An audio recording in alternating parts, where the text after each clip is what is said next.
Hello! So as you can see, Na-scam po kami. oo, kasi akala namin free yung lanyard. But, ang mahal po be. Sabi kasi sa post nila guys, mayroon daw free lanyard. So kami naman tong mga tanga-tanga.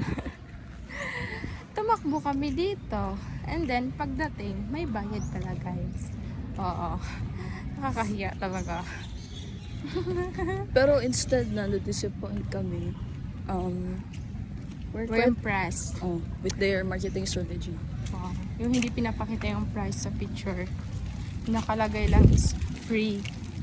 So 8 Pero plus for ba't nila that. nilagyan ng free? Hindi naman talaga siya free. Yun talaga yung Kaya nga, marketing strategy nila. 8 plus for the effort. Oo. Para madaming pumunta sa kanila. Tapos makita yung lanyard.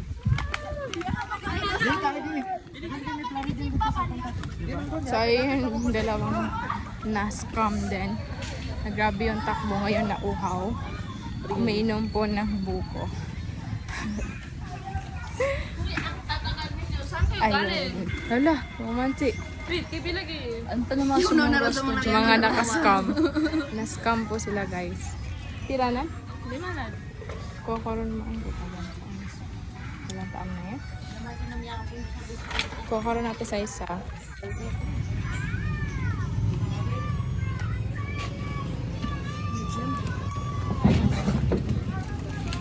Siya mo ang siya. Doon na ako. Hindi, natakila mo. Nalag ka no? Ha? Wala. Ay, naka-video lang. Okay, At continue. yan, din Continue. labag. Continue. Take over. Bakit naka-zoom? So guys. Ano bang tawag? Piyagbahan. Guys, nandito po kami.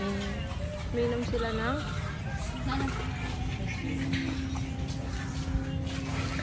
okay.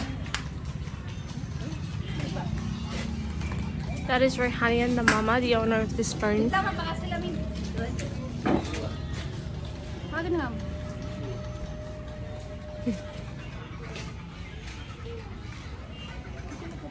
Ang bagal nila, but it's okay.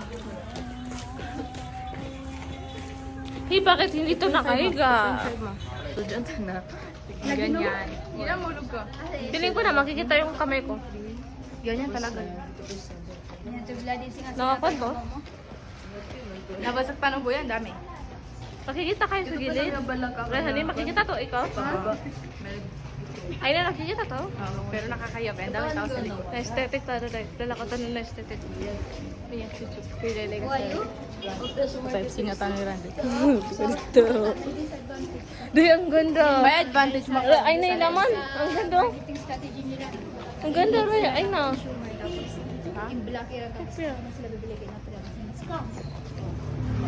Magbenta sila. Kung nakalagay is free, Kanag siya naman. Kuan. Kaya kanta siya na Berto na may lera na doon pa ba na silang bari magpapay na pag-show man nila na mag-ibig mo ito. Limit one. Tsaka mo nga siya. Kasi, Seba. Wait lang.